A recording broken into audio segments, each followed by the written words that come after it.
Les textes sont épouvantables. C'est des textes que nous avons l'habitude de lire, surtout celui que je vais lire ce matin. Mais il y a un texte que nous n'avons peut-être pas lu encore ici, mais ailleurs certainement. Mais c'est des textes que nous lisons. Mais le texte que je vais prendre ce matin, c'est un texte que nous connaissons. C'est un texte, mais nous n'allons pas le décrypter comme font les églises de réveil. Vous comprenez? Comme font les pentecôtistes. Nous allons le faire selon la pensée messianique. Amen. Amen. Nous ici, notre façon de travailler, c'est de travailler selon le Messie. Amen. Nous ne travaillons pas selon les Hébreux. Oui. Nous ne travaillons pas selon les Juifs. Oui. Nous ne travaillons pas selon les assemblées des réveils. Mais nous travaillons selon la pensée messianique. C'est-à-dire que si le Messie était là, comment il dirait de ceci? Oui. Et si le Messie était là, comment serait cette parole? Oui. Qu'est-ce qu'il va nous dire? Donc on va jusqu'au fond pour prendre la pensée céleste, pour montrer que tout est uni ensemble en Jésus-Christ. Amen. Amen. Alors nous allons prendre le livre de Josué. Déjà Josué, c'est Yeshua. Vous comprenez? Le nom Josué déjà c'est Yehoshua. Ça veut dire Dieu sauveur. Donc c'est pareil presque avec Yeshua, qui est Jésus. Ça, les mêmes mots, il y a une petite différence juste qui fait qu'il y a une différence.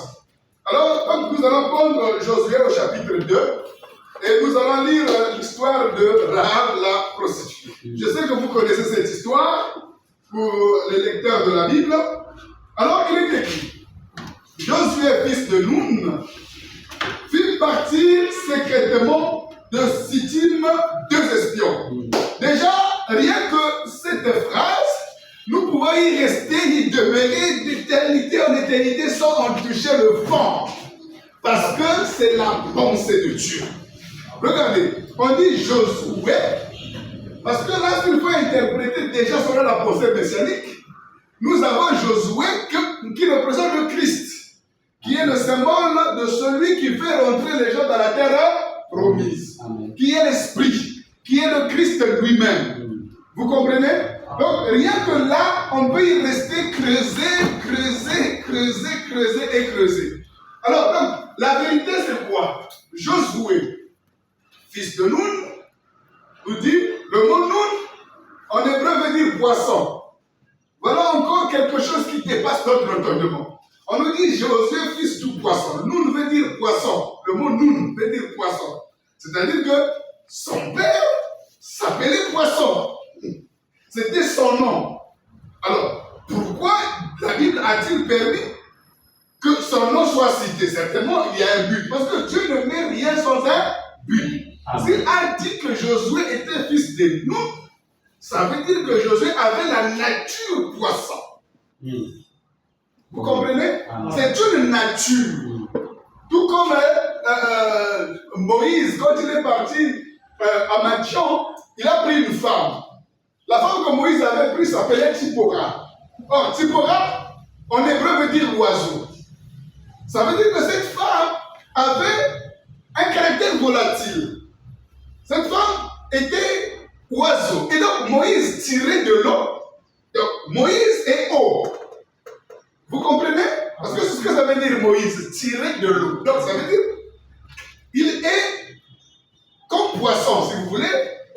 Il est du genre quelqu'un qui est sorti de l'eau. Et si nous pouvons comprendre qu'est-ce qui a été tiré de l'eau, ben, nous allons dans l'île de Pierre, nous pouvons nous rendre compte qu'il y avait une terre qui a été tirée de l'eau. Donc, rien que par les noms, on peut rester là d'éternité en éternité et expliquer l'inexplicable. C'est pourquoi souvent nous disons qu'il est impossible de tout dire.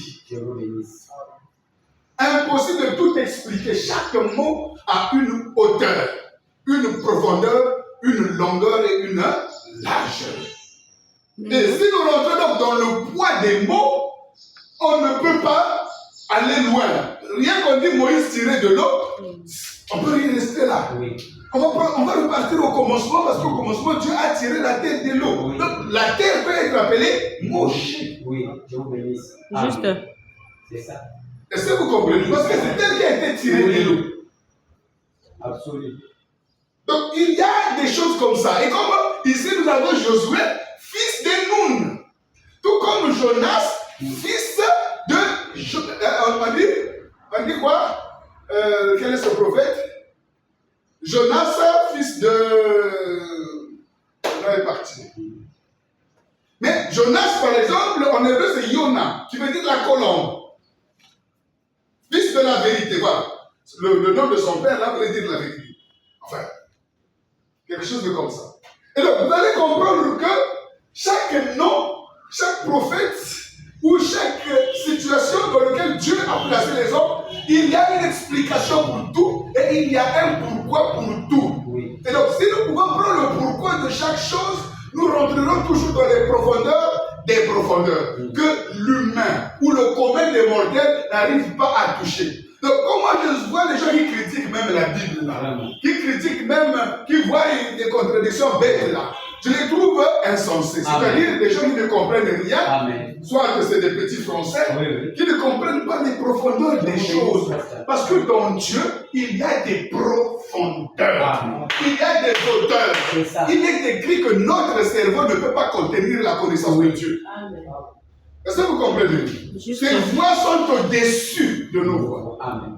Ces pensées au-dessus de nos pensées. Amen. Qui peut le connaître, frère? C'est pourquoi il ne fait que se révéler. Amen. Donc si Dieu ne se révèle pas, on ne le connaîtra pas. Amen. Tu peux lire. Mais il faut qu'il te révèle, qu'il te donne les clés de la lecture. Amen. Jésus a dû souffler sur les disciples, frère, pour qu'ils reçoivent l'esprit de la compréhension des Écritures. Juste. La Bible dit qu'il souffla sur eux afin qu'ils comprennent ce qui est écrit. C'est-à-dire que rien de comprendre ce qui est écrit nécessite le souffle divin.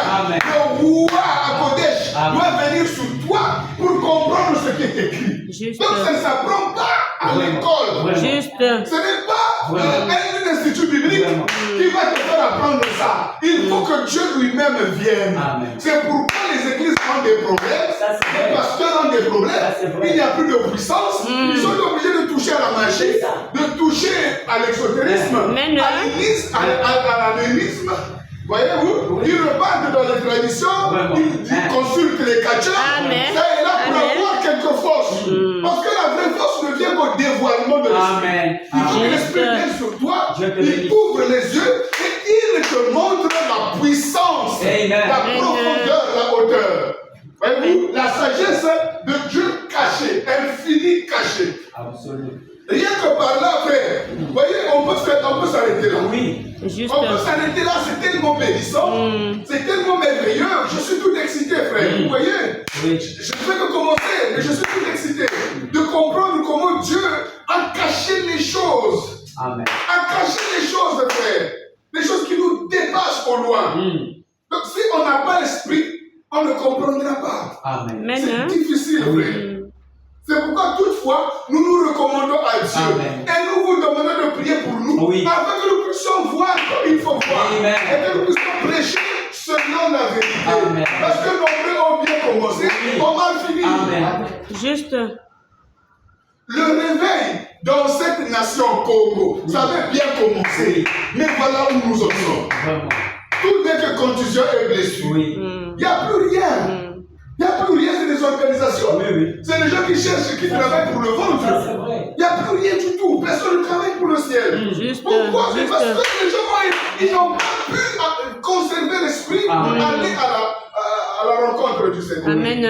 Alors ce matin, bien-aimés, nous parlerons de notre espérance. Oh, notre espérance, notre parfaite espérance. La Bible dit, il fit partir, Josué fit partir secrètement de Sittim 2 espions. Je vais d'abord m'arrêter là. Parce que si je continue, je n'arriverai plus là. Le secret de ce texte se trouve là. Le secret du chapitre 1, du chapitre 2 de Josué se trouve là. Il fit partir secrètement. Ok? il les fit partir. C'est-à-dire que Josué, quand il est arrivé, après avoir traversé le Jourdain, ils étaient là, assis. La Bible dit qu'ils étaient à Sittim. Moi, je retiens qu'ils étaient à Sittim. Mais Sittim, c'est quoi? Le problème, c'est celui-là. Sittim veut dire, dans la racine, le bois de folie. Vous me suivez? Amen. Est-ce que vous me comprenez? Amen. Ça veut dire le bois de folie.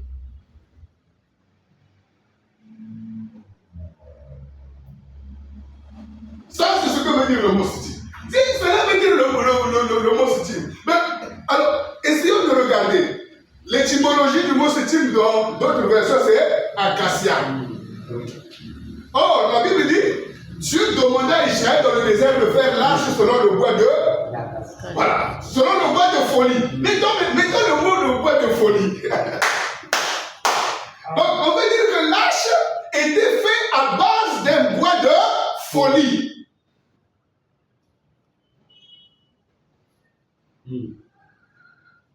Maintenant, sautons un peu. Il y a quelqu'un qui a été crucifié sur le bois. Amen.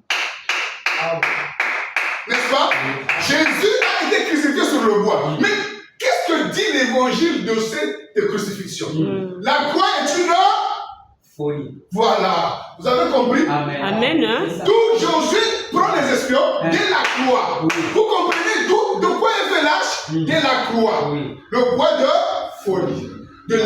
Amen. Amen. Est-ce que vous êtes avec moi? Amen. Vous comprenez ça? Oui. Que la croix est une folie. C'est ça le bois de folie. Ce bois-là, où on a crucifié Jésus, c'est le bois de folie. Juste. C'est ce bois-là qu'on appelle Sittim. La folie, c'est notre évangile. Amen. L'évangile de la croix est une folie. Amen. Une folie pour ceux qui périssent. Oui. Mais la puissance de Dieu pour nous qui croyons. Amen. Mais c'est de ça, c'est à partir de là que parlent les espions. Oui. Qui sont les espions? Vous comprenez que c'est le secret de ce message. Nous le décryptons autrement. Oui. C'est pas comme ça qu'on le décrypte d'habitude. Oui. Remarquez que donc, sur ce point de folie, et renvoyer les autres, ou bois d'acacia, comme les gens le disent, sur ce bois d'acacia, nous allons comprendre que on va faire partir les espions. Alors, donc, le bois d'acacia, le bois de folie, peut être aussi appelé un bois de fléau, un bois de châtiment. C'est la même chose. Amen. Vous comprenez? Amen. La racine du mot Sittim appelle folie, appelle châtiment, appelle fléau, appelle fouet. Or, le bois de fouet, le bois de châtiment, c'est Christ. La Bible dit à la croix, il a porté quoi? Non, châtiment. Et tout ce qu'il a subi à la croix, quand on le prêche, que disent les hommes? C'est une folie. Comment Dieu peut-il mourir?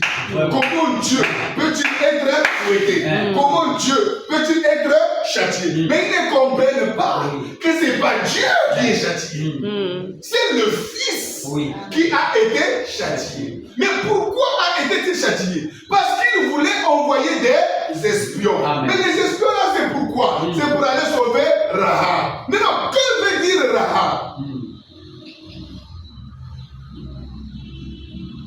Amen. Amen. Alors, Rahab, finalement, veut dire espaceux, large.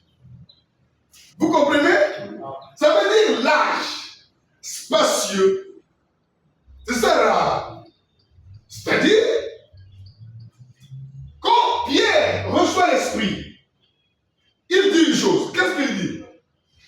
Ceux qui ont cru, il leur a dit, répondez-vous et sauvez-vous de cette génération perverse.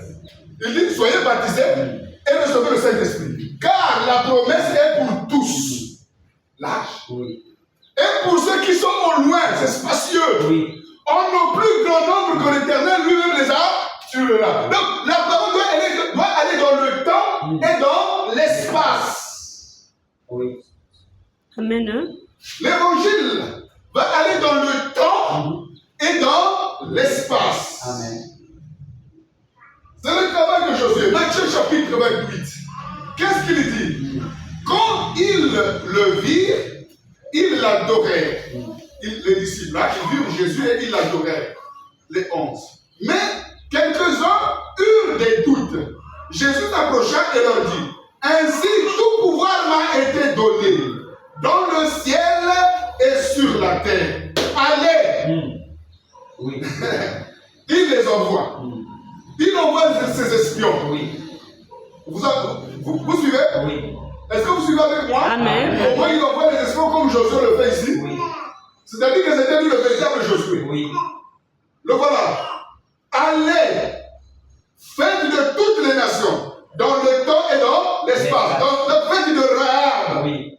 large, spacieux. Allez dans tous ces endroits. Oui. Il dit l'évangile partira où? De l'Orient, comme l'éclair qui part de l'Orient jusqu'à l'Occident. Donc, il va occuper l'espace. Il va partir comme le soleil. Oui. La Bible dit le soleil est comme un époux. Donc la tente lui a été réservée au soleil couchant. Donc il se lève comme un héros et bataille toute la journée. Oui. Il travaille toute la journée en train de vaincre tout homme, en train de vaincre chaque difficulté. Les nuages sombres, tout ça, il les vainc. Jusqu'à ce qu'il aille se coucher, parce qu'une tente lui est réservée. Oui. C'est-à-dire que son épouse est de l'autre côté. Amen. Vous comprenez? Amen. L'épouse du soleil n'est pas à l'Orient, il est à l'Occident. Dieu te bénisse. Amen. Vous comprenez? Amen. Et l'Occident, il part de l'Orient jusqu'à l'Occident. Oui. Juste. Du nord au sud. Oui. Donc, comme le soleil, c'est le Christ. Heureux, parce que nous comprenons que le Christ est le soleil levant nous a visités dans haut. Amen. Et il bataille pour gagner chaque territoire, chaque fils, chaque fille de Dieu, chaque enfant de Dieu. L'évangile, la puissance de l'esprit rayonne dans l'univers et trace le chemin de l'éclair. Amen. Et arrive ici, là à la fin, le soleil se couche. Oui. Qui a déjà été à Portugal? Qui a vu le soleil se coucher dans l'océan? L'épouse de lui est préparée. Amen. Une tente, le lieu de repos. Oui. Donc après avoir bataillé, il y a un lieu de repos qui l'attend. Amen. Le lieu de repos l'attend. Oui. Jésus bientôt entrera dans son repos. Amen. Bien aimé, il est temps de comprendre qu'il a gagné Rahab, la prostituée. Amen. Ah, la prostituée, ce n'est pas Israël. La prostituée, c'est l'homme des nations. Nous étions des prostituées, frères. Des gens de mauvaise vie. Amen. Et c'est à nous que Dieu a fait grâce. Oui. Amen. Pourquoi il a fait lever son soleil? Il a fait lever son soleil, qui est l'évangile. Mais remarquez le secret des secrets. C'est que quand il se tient dans le bois de Sittim, c'est là où il se tient. Il ne se tient pas dans l'ouverture des seaux. Oui. Il ne se tient pas autre part. Mais il se tient sur le bois de Sittim. Là, dans l'évangile de la croix. C'est pourquoi Paul dit, quand je viens chez vous, je ne cherche pas autre chose si ce n'est le Christ et le Christ crucifié. Est-ce que c'est ça la scandale? Amen. Ce qui est scandaleux aux hommes, que les musulmans, les bouddhistes, les intellos, les savants ne peuvent pas comprendre. Ils ne peuvent pas comprendre cela. Que le créateur du ciel et de la terre s'est humilié en devenant homme. Ils ne peuvent pas le comprendre. Amen. Pour eux, ça dépasse l'entendement. Vous allez dans les réseaux sociaux, vous allez voir toutes sortes de discussions banales. Et ceux qui débattent et ceux qui acceptent les débats, tous sont pareils, dans une même confusion. Juste. Parce qu'ils ne maîtrisent pas le sujet. Juste. Regardez tous les types, toutes les réalités de l'ancienne alliance dévoilent que c'est lui le créateur, c'est Jésus-Christ. Amen. Amen. Oui, cette folie que nous prêchons a été cachée depuis des siècles et dévoilée maintenant. C'est le mystère le plus grand, le mystère de la piété. C'est pourquoi ça aveugle plusieurs. Amen. Personne n'arrive à concevoir cela. Et même quand on conçoit, on le conçoit intellectuellement. On ne comprend pas, c'est des slogans. Parce qu'il n'y a aucun dévoilement véritable. Il faut que Dieu se dévoile. Amen. Il faut qu'il se dévoile. Amen. Voilà l'histoire de Rahab. Clôturée en un peu de temps, mais dévoilée de la manière messianique. Amen. Parce qu'il est question ici de l'histoire du Messie. Parce que toutes les Écritures racontent l'histoire du Messie. Comment il sauve, comment il guérit, comment il est mort à la croix, comment il va ressusciter, comment il gagne les nations, comment il nous réconcilie, comment. C'est le Messie à l'œuvre. C'est ça la parole de Dieu. Juste. Nous sommes au temps messianique. Absolument. Les gens pensent que les temps messianiques sont passés. Non. Vraiment. Ça a débuté il y a 2000 ans. Amen. Oui. Jusqu'à ce que Israël entre. Amen. C'est le temps messianique. Oui. Juste. Et celui qui doit parler, c'est le Messie. Amen. Et aujourd'hui, nous nous rendons compte que l'évangile n'est plus l'évangile messianique. C'est l'évangile du ventre. L'évangile de l'homme. L'évangile des enfants d'Adam. Mais nous ne sommes pas des enfants d'Adam. Amen. Moi, je ne suis pas fils d'Adam. Moi, je suis Adam. Amen. C'est ça la différence. Je ne suis pas enfant d'Adam. Juste. Jésus ne m'a pas ramené pour être fils d'Adam. Il m'a ramené pour être Adam. Parce que les fils d'Adam sont tombés. C'est la vérité. Oui, frère. Comme vous disiez très bien, il n'y a aucun fils d'Adam qui a été à l'image de Dieu. Mais celui qui est à l'image de Dieu, c'est Adam lui-même. Oui. Mais ses fils sont venus après la chute. Donc nous ne sommes pas des fils d'Adam. Et si quelqu'un vous dit que vous êtes des fils d'Adam, il vous a trompé. Il veut faire de vous des pécheurs. Ça c'est vrai. Amen. Mais nous sommes des Adam. Jésus nous ramène à l'état adamique. Juste. Nous ramène à l'état des Adam. Et Adam, c'est celui qui a été conçu pour ressembler à Dieu. Ce n'est pas autre chose. Nous sommes conçus pour ressembler à Dieu. C'est ça l'Adam. Maintenant, si on est fils d'Adam, c'est qu'on est soit Caïn, soit Abel le faiblard, soit Enoch, et ainsi de suite. Mais ce n'était que rien du tout parce qu'ils n'étaient pas à l'image de Dieu. Aucun d'eux n'était à l'image de Dieu. Ils sont nés tous après la chute. Aucun d'eux, je répète, n'était à l'image de Dieu. Mais Adam, oui. Parce que quand vous voyez la généalogie de Jésus, vous allez vous rendre compte que ça termine par Adam, fils de Dieu. Oui, c'est ça. Mais on ne cite pas les fils d'Adam. C'est Adam. Parce que quand on dit préparer le chemin du Seigneur dans le désert, c'est ce que dit le prophète Jean-Baptiste. Ésaïe prophétise. Quand on demande à Jean-Baptiste, qui es-tu? Jean-Baptiste dit clairement, je suis la voix qui crie dans le désert. Préparer le chemin du Seigneur. Quelle merveille! Mais personne n'a jamais compris cette écriture. Parce que le chemin du Seigneur devrait être préparé. Mais il a été préparé pendant 4000 ans. Pendant 4000 ans, depuis Adam, depuis la chute d'Adam, le jour que Adam avait dit, j'ai eu peur et je me suis caché. Il n'a pas dit j'ai eu honte. Pourtant, il était nu. Il pouvait dire j'ai eu honte. Parce que la nudité ne produit que de la honte. Mais lui, il n'a pas eu honte. Il a eu peur. La Bible dit, j'ai eu peur et je me suis caché. Depuis la proclamation de cette phrase-là, Dieu avait résolu de préparer le chemin du Messie qui devrait venir sur la terre. Et de génération en génération, au travers des hommes, des icônes, des prophètes, des patriarches, Dieu a préparé l'avènement du Seigneur. Et le dernier du maillon, c'est Jean-Baptiste. Et dès que Jésus-Christ est mort, les pierres ont commencé encore à préparer les retours du Seigneur. Vous comprenez cela? Dieu n'envoie des gens que pour préparer la venue du Messie. Depuis Pierre, le premier prédicateur après la Pentecôte, jusqu'à maintenant, les vrais préparent la venue du Seigneur. Et nous sommes là, parlons de l'espérance de notre Seigneur qui vient. Nous préparons l'avènement du Seigneur. Bien aimés, nous sommes là parce que nous attendons que Jésus revienne. Nous sommes là pour cela. Et pour ce faire, nous avons cette espérance en nous. Nous nous sanctifions, nous purifions. Nous interprétons la parole selon la vérité. Selon la vérité. Ce que je n'ai pas la lumière, je ne dis pas. Je peux me poser des questions que je ne connais pas, je ne répondrai pas. Amen. Parce que je veux mettre mon cœur. Je ne peux pas dire des choses qui ne sont pas écrites. Parce qu'il est écrit, ne dites pas des choses au-delà de ce qui est écrit. Ne les pas, ne les changez pas. Demeurons dans ce qui est écrit, frère. Amen. C'est aussi difficile. Vraiment. Mais les gens ont importé du tout. L'église a traversé, outrepassé les mesures. Les prédicateurs aujourd'hui, on les canonise. On ne veut pas dire canoniser. On les canonise.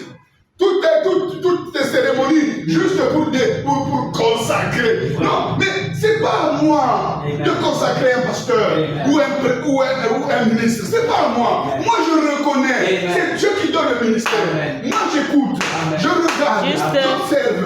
Si je suis son encadreur. Et si je ne le suis pas, je n'ai rien à cirer. Vraiment. Juste. C'est ça la vérité. Amen. On dédicace les temples. Vraiment. Oh, ça c'est le temple de Dieu. Depuis quand? Vous annulez la parole de Dieu. Amen. Étienne est mort pour avoir dit la vérité que Dieu n'habite pas dans les maisons de fête de main d'or. Même aujourd'hui, nous y sommes retournés. Il faut des grandes maisons, des belles maisons, des beaux lieux de culte pour dire que Dieu est là. Dieu n'est pas là. Où c'est la maison de Dieu? Ce n'est pas la maison de Dieu. Amen. La maison de Dieu n'est pas faite des briques, des tôles, des plafonds et de toutes ces choses. La maison de Dieu, c'est l'homme. Il dit nous sommes le temple. Amen. Amen. Amen. Vous avez quand les deux espions sont allés chez Rahab à Jéricho, parce que le temps me manque de parler de Jéricho. Mais Jéricho, c'est quoi finalement? Jéricho veut dire ville de lune. Vous comprenez? Ou ville de palmier. Bon, prenons ville de lune. La ville de lune, c'est là où il y a l'adoration de la lune. Donc il y a un culte de la reine de la lune, c'est-à-dire Astarté. Vous comprenez? Donc Jéricho, c'était un lieu fortifié pour un démon. Pour une force maléfique, pour une fausse adoration. D'où ces murailles que vous voyez, c'était des doctrines. Vous me suivez? C'était des dogmes. Comme Afrique catholique, avec ses filles, ils ont fait des murailles. De façon que moi, aujourd'hui, je ne peux pas aller prêcher dans l'église catholique. Il faut que le pape me recommande. Il faut que j'ai passé un sermon quelque part. Je ne peux pas aller dans l'église protestante prêcher. Ce n'est pas possible. Ils ont fait des murailles. Et il y a d'autres églises comme ça. Frère, tu ne peux pas aller dire un mot. Parce que leur souverain avait dit. Parce que l'église commence depuis là-bas. Amen. Parfois, ça quitte l'Amérique, ça vient jusqu'ici. Vous croyez à des choses que vous ne comprenez pas, vous ne maîtrisez pas, les doctrines vous sont imposées, des credos et des dogmes. Donc, ils ont fait des murailles pour cette adoration. Ils doivent se protéger. Est-ce que vous comprenez? Amen. Tu ne peux pas être maçon, frère, si tu n'as pas une fiche d'adhésion. Ils ont tous des fiches d'adhésion. La seule église où on adhère sans fiche, c'est en Christ. C'est par la foi. Amen. L'espérance et dans l'amour. Amen. En acceptant le poids de folie. En acceptant la croix. L'évangile de Christ. Celle qui nous enfonce. Cette parole qui nous donne la vie à tous ceux qui l'ont reçu, à ceux qui croient en son nom, et donner le pouvoir. C'est l'évangile de la croix. Mais si cela n'est pas prêché, frère, il n'y a aucune espérance. La Bible dit, de la loi au témoignage, si on ne parle pas comme ça, il n'y a pas d'enlèvement. Il n'y a pas d'horreur pour le peuple. Nous verrons que l'enlèvement est passé et vous n'avez rien vu. Parce qu'on vous a enfermé dans Jéricho. C'est pourquoi il est écrit que celui qui va rebâtir les murs de Jéricho, oh là là, quel scandale. Les murs de Jéricho ne pouvaient plus être rebâtis. Parce que c'est fait des dogmes et des credos. C'est fait des pensées de l'homme. L'homme aujourd'hui a organisé l'église pour que les gens ne fuient pas. C'est ça Jéricho. Voilà. Tu n'as pas de ministère, on te donne le Sénat. Tu n'as pas de ministère, on te fait un évangéliste apprenti. Tu as ceci, tu es choriste. On a donné à chacun une tâche pour les garder dans l'église. Pour faire de lui un gardien des dogmes. Dans notre église. Dans notre église, chez nous là-bas, chez Esaïe, chez nous là-bas, chez les protestants, chez nous là-bas en catholique, chez nous là-bas dans notre assemblée, chez nous là-bas, chez les branhamistes, ainsi de suite. Chacun a un slogan, un credo qui n'est pas là-bas. Et c'est ça qui nous soutient. Personne n'a prêché comme il prêche. Personne n'a prêché comme les branhamistes. Si ce n'est eux et les témoins de Jéhovah, ils ont tous des brochures. Est-ce que vous comprenez? Et aujourd'hui, les gens vont dans le net, ils récupèrent les prédications. Les pasteurs qui n'ont pas d'onction, qui n'ont pas l'esprit, qui ne sont pas partis devant Dieu, ils récupèrent les prédications dans le net et ils viennent prêcher. Et d'autres, ce n'est pas même pas des prédicateurs, c'est des motivateurs. Vous les voyez bien à la chaîne, ils vous motivent tout simplement. À quoi? À chercher l'argent. Juste. Au lieu de vous présenter le ciel, il vous motive à chercher l'argent. Non, c'est pas ça qu'il faut faire. Amen. Nous Amen. devons aller au ciel. Nous sommes ici pour nous emparer de notre terre. Amen. Amen. Oui. Nous devons chasser la prostituée. Oui. L'autre jour, j'ai écouté la voix du Seigneur disant, tu es restauré. Amen. Amen. Je le sais que Amen. Oui. je le sais que mieux que quiconque que je suis restauré. Amen. Maintenant, je suis restauré. Je dis Amen. À ma place. Je dis Amen. Vous écoutez le son là? Amen. C'est pas humain. Oui. C'est Juste, pas lui qui parle. juste. L'homme ne parle pas comme ça. Ah, je sais. L'homme ne parle pas comme ça. Amen. C'est Dieu dans l'homme. Amen. Amen. Regardez bien aimés, suivez attentivement. Les espions ne sont pas partis de l'école biblique. Hein. Oui.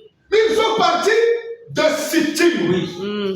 Du bois de folie, de l'évangile, de la croix. C'est de là que part l'évangile. Amen. Juste. L'évangile ne peut pas quitter ailleurs. Pas des brochures de Branham. Vraiment. Pas de tout de garde. L'évangile doit sortir de la croix. Amen. Tu t'envoies, Amen. il te dit, fixe la croix. Oui. Et ne détourne pas ton regard. Amen. Les autres sont partis chercher les juifs. Oui. Ils prennent les prédications des rabbins. Juste. Ils répètent, ils étudient les mots hébraïques. Mais ce n'est pas ça qui est important. Il faut que ça soit utile, mais ce n'est pas important. Il faut que tu aies l'esprit. Et il faut que tu partes de la croix. Amen. Il faut Amen. quitter la croix. C'est ça. Pourquoi judaïser? Oui. Frère, aujourd'hui, nous avons des gens qui sont en train de judaïser. Nos frères, Oui. nos sœurs qui étaient avec nous, ils sont en train de judaïser. Ils pensent qu'ils trouveront Dieu dans le judaïsme. En excluant la croix. Mais la croix, c'est la source féconde de vie. Amen. Source féconde de vie, de liberté et d'amour. D'union et de la préparation. Amen. Au départ, Amen. nous allons rencontrer notre Seigneur. Es-tu prêt? Amen. Voilà là où il parle. Même aujourd'hui, les prédicateurs, on les choisit dans les écoles publiques. On leur donne des diplômes d'évangélisme, de pasteurs, de prophètes, ils viennent à l'église. Voilà, c'est la mort. Vraiment l'amour. On peut dire comme au temps d'Élisée, quand les fils des prophètes ont vu la vérité venir. Parce qu'il y avait des prophètes. Au temps d'Élisée, il y avait beaucoup d'études. Oui. Il y avait même l'école des prophètes. Ils étaient là, les fils des prophètes. Il y en avait. Oui. Quand Élisée arrive, les fils des prophètes les reçoivent. Il dit, homme de Dieu, ton séjour est bon, mais les eaux sont mauvaises. Ah, il dit, ton séjour est bon, tu es bien arrivé, la ville c'est bien, mais l'eau produit la stérilité et la mort. Mais l'eau c'est la parole. Même aujourd'hui, frère, qu'est-ce qui produit la mort dans notre pays? Vraiment. Ce n'est pas la politique, c'est l'église. Juste. Les eaux que nous donnons sont mauvaises. Amen. Qu'est-ce qui Amen. produit la mort dans le monde? Amen. C'est la prostituée, frère. La Bible dit tous les habitants de la terre ont bu du vin de son impudicité. Voilà ce qui tue. C'est ça. Amen. Ce n'est pas la politique. Toi que la politique tue, toi que la politique déraille. Mais si nous présentons Christ et que nous sommes l'église, la colonne et l'appui de la vérité, bien aimé, peu importe ce que Satan fera, il ne pourra pas renverser la vérité. Juste. Il ne pourra pas. Juste. Mais comme le monde entier s'est organisé, c'est une église d'apparat. Une église de nom. Réunion, ce qui fait la force. Bien aimé, voilà la mort. Voilà la mort. C'est ça qui produit la mort. Les eaux sont mauvaises. Et qu'est-ce que l'homme de Dieu a dit? Je vais enlever la mort comme ça. Non. Il dit, donnez-moi un planeur, un autre serviteur. Oui. C'est ça. Amen. Un autre évangile, un tueur mettez-y du sel. Oui. Un homme incorruptible. On a besoin d'un serviteur incorruptible, un vase incorruptible. Oui. Il n'accepte pas la dénomination, l'organisation, les dogmes, les crédents et tous les noms qu'on donne aux églises. Ça s'appelle des noms blasphématoires. Oui. Catholique, protestant, église de l'éveil de temps, Branham temps, église du message temps, c'est des noms de blasphème. Ils blasphèment contre l'épouse, contre l'église, c'est de la prostitution. Juste. Et l'homme de Dieu a dit, apportez-moi un plat neuf. Et mettez-y du sel. Parce qu'il faut qu'il y ait de l'incorruptibilité. Oui. Et la Bible dit, il est parti à la source. Parce que le problème n'est pas dans votre assemblée, mais à la source. Mais la source, c'est qui? C'est votre pasteur. Oui. C'est votre docteur, votre évangéliste. Parce que ce sont eux qui vous font, qui en font des doctrines bizarres. La source, c'est qui? Il faut repartir chez le pape. Il faut repartir chez le pape orthodoxe. Repartir là-bas chez le pasteur protestant. Si lui ne croit, toute l'assemblée est sauvée. Mais pour la plupart, ils ne peuvent plus croire. Parce qu'ils sont dans un système. Un système corrompu. Ils obéissent à un système. Ils obéissent. Toi, tu peux sortir du système, mais tu ne peux pas briser le système.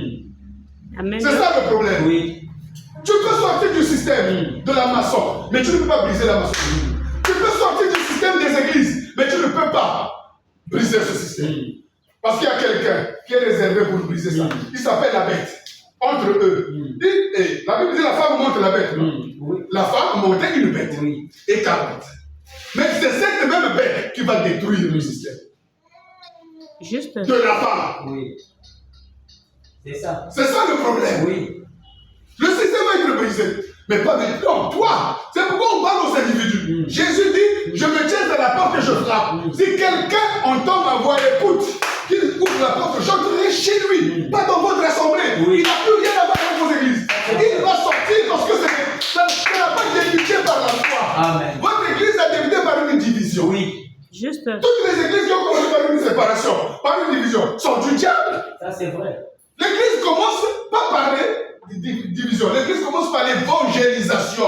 Dieu t'a appelé, oui. Tu veux faire quelque chose pour toi, oui. Sors seul. Va évangéliser. Gagne les âmes au Seigneur. On te respectera. Mais si tu prends 2, 3, 4 brebis pour partir, tu as commencé dans le faux. Et tout ce que tu fais est faux. Parce que la Bible dit qu'ils se haïront, se diviseront, se trahiront les uns les autres. Pourquoi? Parce que l'iniquité est accrue dans les cœurs. Donc c'est le péché, l'amour de l'argent qui fait qu'il y ait des divisions. Amen. Qu'il y ait plusieurs églises. Ça ne veut pas dire que Jésus a gagné le Congo, c'est bon. Satan a gagné le Congo. Tant que ces gens-là ne se répondent pas et ne sortent pas de ces assemblées-là, surtout RDC n'en parlons pas. Là-bas, c'est la pagane, l'anarchie totale. Il y a des prophètes, je ne sais pas d'où ils viennent.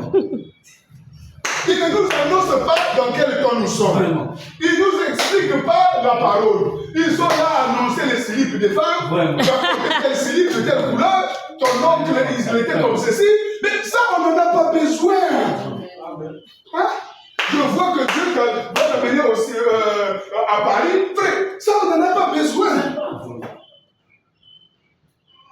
On a besoin de nous dire à quel temps nous sommes. Amen. De nous ramener la doctrine véritable. La parole de vie. Que les bébés naissent de nouveau. Ça ne se fait pas. Juste. C'est pourquoi il faut partir de ce type. Amen. Je me suis seulement arrêté là, je n'ai pas pu continuer, c'est trop profond. Dès que j'ai lu cette écriture-là ici, il y a quelque chose en moi qui m'a dit, reste là. Amen. Et me voici. Amen. L'autre écriture que j'allais lire, les deux qui se battaient au moins. L'autre, c'était les espions que Moïse avait envoyés. Les 12. Mais ça, prochainement. Amen. Mais ici, vous allez vous rendre compte que quand les espions partent, ils donnent quelque chose. Ils donnent de l'espérance, de la vie. L'espérance, là, ça s'appelle le fil cramoisi. Alléluia. Amen. L'espérance qu'ils ont donnée à Rahab, que quand on viendra détruire, toi tu seras sauvé, ils lui ont donné le fil cramoisi. Ils lui ont pas donné une brochure, frère. On lui a pas indiqué un nom d'église. Oui, c'est pas ça, ma fille. Pendant que tu iras dans tes tabernacles, c'est le message du temps de la fin, c'est le message qui prépare l'église. Non!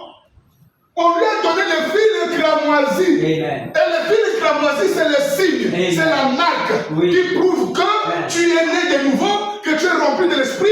Bientôt, dans le monde, toi tu vivras. Amen. C'est ça le fil cramoisi. Rahab a reçu le fil cramoisi. On lui dit, tu le mettras sur la fenêtre, par là où nous sommes descendus. Alléluia. On lui dit, c'est là-bas qu'il faut mettre le fil cramoisi. On devrait jubiler, frère. La Bible dit quand ils étaient en Égypte, qu'est-ce qu'ils ont fait? Pour que l'ange de la mort ne les détruise pas. Quand Dieu est descendu en Égypte pour détruire les premiers-nés des Égyptiens, qu'est-ce qu'avaient fait les Hébreux? Ils ont pris du sang, ils ont mis sur les poteaux, sur les linteaux. D'autres traducteurs disent même qu'ils mettaient ça sur le toit. Est-ce que vous comprenez ça?